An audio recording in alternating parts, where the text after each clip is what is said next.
सी Harshali live हो एक वित्तीय सलाह खास आपके लिए। महीने का आखिरी सप्ताह है और बैंक बैलेंस जीरो के करीब है। क्रेडिट कार्ड्स की सारी लिमिट्स खत्म हो चुकी है और खाने के लिए किचन में सिर्फ नूडल्स का एक आखिरी पैकेट बचा हुआ है। महीने के अंत में बहुत से लोगों का हाल यही होता है। जितनी इनकम होती है, जो सैलरी आती है, वो महीने के अंत तक सारी साफ हो जाती है, कुछ भी नहीं बचता। अगर आपके साथ भी ऐसी कुछ समस्या है तो ये टिप आपके लिए ही है। आपको अब ज़रूरत है आपके खर्चों पर लगाम लगाने की। आपको ये पता लगाना चाहिए कि आप ज़रूरत से ज़्यादा कहाँ पर खर्च कर रहे हैं। आपको एक लिस्ट बनानी है। आप महीने की लिस्ट ना बनाएं क्योंकि पूरे महीने की याद करने में आपको काफ़ी दिमाग पर जोर रखना पड़ेगा। आप अगर डेली आपने क्या खर्चा किया है, आप शुरू से सुबह से लेकर शाम तक जो भी एक्टिविटी करते हैं, जहाँ जहाँ भी खर्च करते हैं, उसकी आपको सिर्फ लिस्ट बनानी है। उसी से ही आपको पता चल जाएगा कि आप अननेसेसरी खर्चे कहाँ पर कर रहे हैं और वहीं से ही आपकी छोटी छोटी बचत की शुरुआत होगी, क्योंकि बूंद बूंद से ही घड़ा भरता है। और इसके बाद भी अगर आप ये ट्रैक नहीं कर पा रहे हैं कि आपका पैसा कहाँ जा रहा है, तो फिर आपको एक रूल की ज़रूरत है जिसका नाम है 50, 30 और 20% रूल। शायद आपने सुना भी होगा इस रूल के बारे में।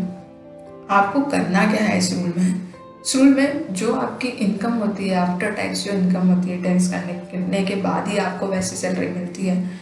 तो मान लीजिए आपकी सैलरी आती है 1 लाख रुपए, तो उसको आपके 3 हिस्से करने हैं, 3 अनुपात में आपको बांटना है, जिसमें 50%, 30% और 20%।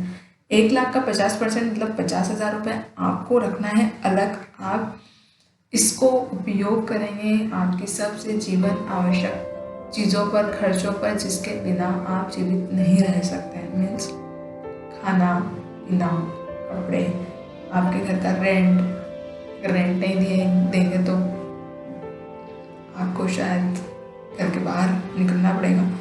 तो सबसे बेसिक नीड जिसके बिना आप सर्वाइवल ही नहीं कर सकते, इन चीज़ों के लिए आपको 50,000 रुपये रखने हैं।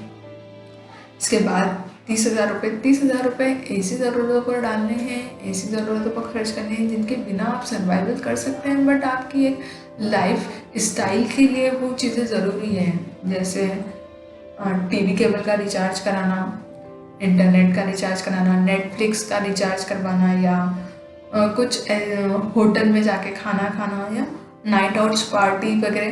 कुछ चीज़ें आपके स्टेटस के लिए ज़रूरी होती है या आपकी लाइफ स्टाइल के लिए ज़रूरी होती है। तो वो जो 30,000 रुपये, वो जो 30% है, आप उन चीज़ों के लिए रखें। और 20% जो बचा हुआ है, 1 लाख का 20,000 रुपये, जिसको हम इस एग्जाम्पल में ले रहे हैं, तो वो जो 20,000 रुपये हैं वो आपको करने हैं बचत या फिर निवेश। तो सबसे पहले हम बचत करेंगे, क्योंकि अभी हमने देखा कि जब तक बचत हमारे पास नहीं, अगर आपके पास इमरजेंसी फंड नहीं है, अगर आप 3 से 6 महीने का जो खर्च है बिना किसी इनकम सोर्स के अगर आप वहन नहीं कर सकते, तो आपको सबसे पहले एक इमरजेंसी फंड की बहुत ज़्यादा ज़रूरत है। तो आपको एक वो जो इमरजेंसी फंड है, वो जो बचत है, वो आपको पहले करके रखनी है। उसके बाद जो आपका जो एक्स्ट्रा मनी रहेगा, जो अतिरिक्त धन जब फिर बचेगा, उसको फिर हमको करना है निवेश। आप अपने सुझाव और सवाल finance@gmail.com पर मेल कर सकते हैं या व्हाट्सएप कर सकते हैं 9179013590 पर। आपको ये पॉडकास्ट पसंद आया तो शेयर कीजिए अपने दोस्तों के साथ, अपने रिश्तेदारों के साथ, लाइक कीजिए और फॉलो करें। मिलते हैं अगले एपिसोड में एक नए सब्जेक्ट के साथ, एक नए विषय के साथ, एक नई जानकारी के साथ और कुछ नए सवालों के जवाबों के साथ। तब तक के लिए जय हिंद, जय भारत।